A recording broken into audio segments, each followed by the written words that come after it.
Hello friends, welcome back to the Alpha Rippy. இன்றைக்கி market சுச்சுவேஷனை பற்றி சொல்லணும்னா பிளடர் நர்சிட்ஸ் தான் சொல்லணும். இந்த மார்க்கெட் ஃபால் இது ஜஸ்ட் கரெக்ஷன் இல்லை, இது pure fear faced market. Last 4 trading செஷனில் நிஃப்டி 800 பாயிண்ட்ஸில் வந்து லூஸ் பண்ணியிருக்கு. 15 lakh crore வந்து மார்க்கெட் கேப் வந்து வைப் அவுட் ஆகிருக்கு. ருப்பி ஆல் டைம் லோ வந்து டச் பண்ணியிருக்கு. அது மட்டும் இல்லாமல் கோல்டு அண்ட் சில்வர் வந்து ஆல் டைம் ஹைக்கு வந்து போயிருக்கு. ஸோ சிம்பிள் கொஷின், இப்போ பேனிக் ஆகி செல் பண்ணிடலாமா இல்லை ஆப்பர்ச்சுனிட்டி கிரியேட் ஆகுதா? இந்த வீடியோவை எண்டு வரைக்கும் பாருங்கள். நாளைக்கு இன்வெஸ்ட் பண்ண கிளியர் பர்செப்ஷன், கிளியர் பிளான் கிடைக்கும் உங்களுக்கு. ஃபஸ்ட்டு வந்து குளோபல் கியூஸ் பார்க்கலாம். நேற்று யூஎஸ் மார்க்கெட்டில் ஒரு ஷார்ப் செல் ஆஃப் பார்த்தோம். டவ் ஜோன்ஸ் வந்து 1.7% வந்து ட்ராப் ஆகிருந்துச்சு. நேஸ்டாக்கும் அரௌண்ட் 2.3% வந்து ட்ராப் ஆகிருந்துச்சு. S&P 500 அரௌண்ட் 2% ட்ராப் ஆகிருக்கு. சின்ஸ் அக்டோபர்லேருந்து இதுதான் யூஎஸ் மார்க்கெட்டில் வந்து ஒரு மிகப்பெரிய கிராஷ். இதுக்கு என்ன காரணம் பார்த்தீங்கன்னா, யூஎஸ் பிரசிடென்ட் டொனால்ட் ட்ரம்ப் வந்து டவாஸில் வந்து ஒரு ஹெட்லைன் கிராபிங் ஸ்பீச் கொடுத்துருக்காரு.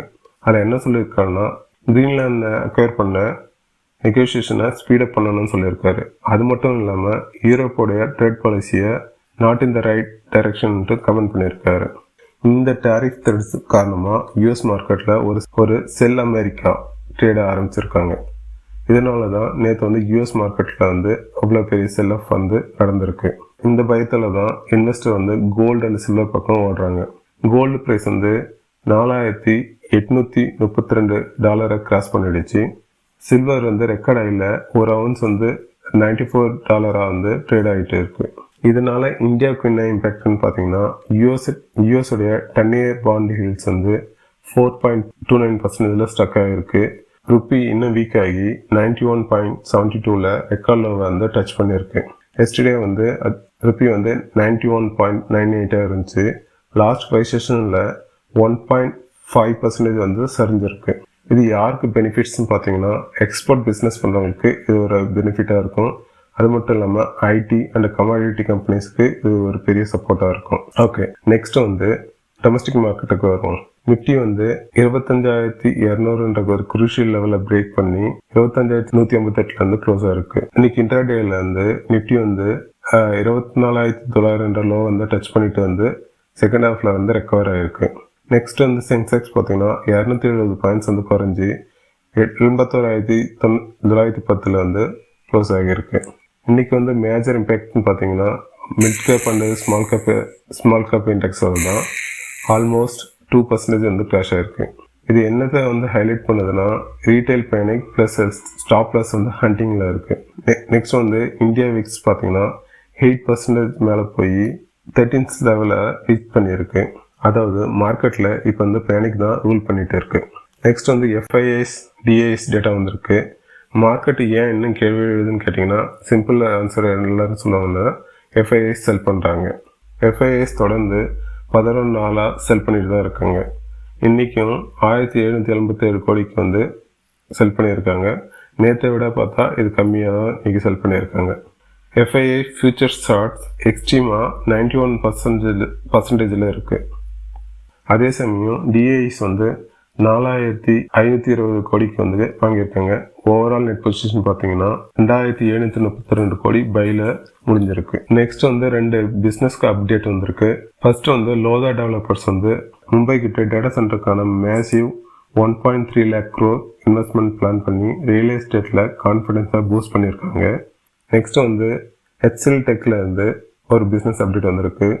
குளோபல் ஐடி ஸ்பெண்டிங்கில் யூஎஸ் பப்ளிக் செக்டரை டார்கெட் பண்ணி கேரா சாஃப்டோட பார்ட்னர்ஷிப் பண்ணியிருக்காங்க. இது லாங் டேர்ம் ரெவன்யூ விசிபிலிட்டியை இன்க்ரீஸ் பண்ணணுன்ட்டு எதிர்பார்க்குறாங்க. நெக்ஸ்ட் வந்து Q3 ரிசல்ட்ஸ் வந்திருக்கு. அது நம்ம ட்ராக் பண்ணுற ஸ்டாக்ஸோடைய ரிசல்ட்ஸ் எப்படி இருக்குன்றதை குயிக்காக பார்க்கலாம். ஃபர்ஸ்ட்டு வந்து இன்றைக்கி வந்து ரிசல்ட்ஸில் ஸ்டார் பர்ஃபார்மர் யாருன்றதை பார்க்கலாம். ஃபர்ஸ்ட் வந்து UTI-AMC ரிசல்ட்ஸ் வந்திருக்கு. சூப்பர் பர்ஃபார்மன்ஸ் கொடுத்துருக்காங்க. நெட் ப்ராஃபிட் வந்து 120 கோடி, இயர் அண்ட் இயரில் வந்து 20% வந்து அப் ஆகிருக்கு. எபிட்டா மார்ஜின் 42%லேருந்து 58.4%க்கு ஜம்ப் ஆகியிருக்கு. அசட் அண்டர் மேனேஜ்மெண்ட்டும் நல்லா க்ரோ ஆகியிருக்கு. நெக்ஸ்ட் வந்து கீ இண்டஸ்ட்ரி ரிசல்ட்ஸ் வந்திருக்கு. கேபிள் அண்ட் ஒயர் ஜெயின்ட் திரும்ப வந்து ப்ரூவ் பண்ணியிருக்காங்க. ப்ராஃபிட் வந்து 234 கோடி, இயர் அண்ட் இயரில் வந்து 43% வந்து அப் ஆகியிருக்கு. ரெவன்யூ அண்ட் மார்ஜின்ஸ் ரெண்டுமே சாலிடாக இருக்கு. அடுத்து வந்து ஜொமேட்டோடைய ரிசல்ட்ஸ் வந்திருக்கு. ரெவன்யூ வந்து 16,315 கோடி அண்ட் எபிட்டா வந்து 368 கோடி, ரெண்டுமே அனலிஸ்ட் எஸ்டிமேட் பண்ணதை பீட் பண்ணியிருக்காங்க. அது மட்டும் இல்லாமல் ப்ராஃபிட், ரெவன்யூ, மார்ஜின் எல்லாமே ட்ரிபிள் பீட் கொடுத்துருக்காங்க. ரிசல்ட்டுக்கு முன்னாடியே இன்னைக்கு ஸ்டாக் வந்து 5% வந்து அப்பில் வந்து ட்ரேட் ஆகிட்டு இருக்கு. அடுத்து வந்து தங்கமயில் ஜுவல்லர்ஸுடைய ரிசல்ட்ஸ் வந்திருக்கு. ப்ராஃபிட் வந்து 105 கோடி, லாஸ்ட் இயர் வந்து 48 கோடியாக இருந்துச்சு. ரெவன்யூ வந்து டபுள் ஆகி 2,401 கோடியாக இருக்குது. நெக்ஸ்ட் லெவல் வந்து மிக்ஸ்டு ரிசல்ட்ஸ் வந்திருக்கிறத பார்க்கலாம். அதில் வந்து டாக்டர் ரெட்டிஸோட ரிசல்ட்ஸ் வந்திருக்கு. ப்ராஃபிட் வந்து 1,209 கோடி வந்திருக்கு. அனலிஸ்ட் எஸ்டிமேட் பண்ண 1,032 கோடியை பீட் பண்ணியிருந்தாலும் எபிட்டா மார்ஜின் எஸ்டிமேட் பண்ண 21.8% விட கம்மியாக 21.5% தான் வந்திருக்கு. Still overall positive. Next bucket வந்து யாரெல்லாம் வந்து எஸ்டிமேட்டை மிஸ் பண்ணியிருக்காங்கன்ற பார்க்கலாம். ஃபர்ஸ்ட் வந்து ஹெச்பிசிஎல் ரிசல்ட்ஸ் வந்திருக்கு. ப்ராஃபிட் வந்து 4,072 கோடி வந்திருக்கு. அனலிஸ்ட் எஸ்டிமேட் பண்ண 4,301 கோடியை மிஸ் பண்ணிட்டாங்க. எபிட்டா மார்ஜின் 6.1% இருக்குது. எஸ்டிமேட் பண்ண 7.3 விட கீழே தான் இருக்குது. ஸோ நாளைக்கு இந்த ஸ்டாக்கில் வந்து ஒரு பெரிய சம்பவம் இருக்குது. அடுத்து வந்து எஸ்ஆர்எஃப்ஓடைய ரிசல்ட்ஸ் வந்திருக்கு. ஸ்டாக் ப்ரைஸ் வந்து 7% வந்து கிராஷ் ஆகியிருக்கு. இதுக்கு மெயின் ரீசன் என்னன்னு பார்த்தீங்கன்னா சைனாவுடைய காம்படிஷன் தான். சைனாவில் இருந்து கெமிக்கல் சீப்பாக வர்றதுனால எஸ்ஆர்எஃப் மார்ஜின் வந்து பெருசாக கிராஷ் ஆகிருக்கு. ப்ரோக்கரேஜ் எல்லாம் செல் ரேட்டிங்க்கு அப்டேட் பண்ணியிருக்காங்க. அடுத்து வந்து கல்யாண் ஜுவல்லர்ஸை பற்றி ஒரு அப்டேட் வந்திருக்கு. லாஸ்ட் 10 டேஸில் ஸ்டாக் வந்து 25% டவுன் ஆகிருக்கு. இன்றைக்கி மட்டும் அரௌண்ட் 14% கிட்ட இந்த ஸ்டாக் வந்து ட்ராப் ஆகிருக்கு. மியூச்சுவல் ஃபண்ட்ஸ் எல்லாமே அவங்களோட ஸ்டேக் வந்து செல் பண்ணுறாங்க.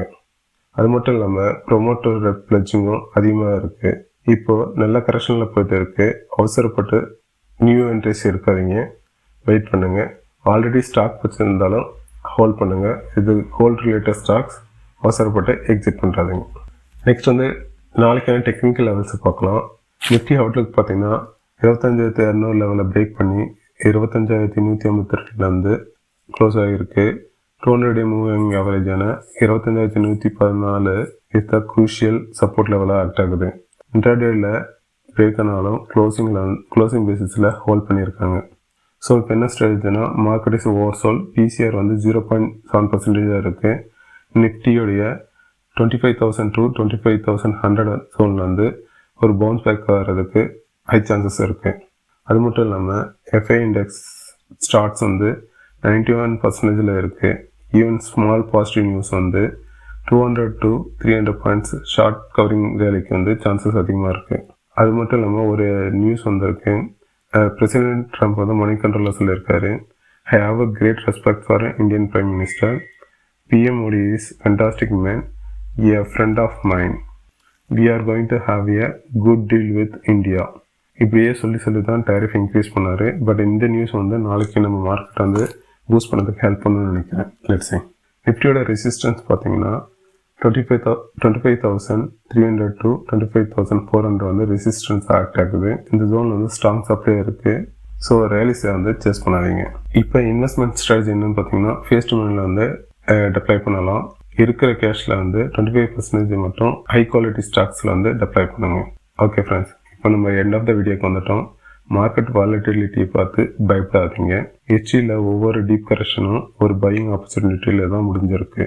B patient, stay disciplined. நாளைக்கு மார்க்கெட்டில் ஆப்பர்ச்சுனிட்டி இருக்கான்னு கேட்டிங்கன்னா yes, but only for disciplined investor. See you in the next video. Happy investing.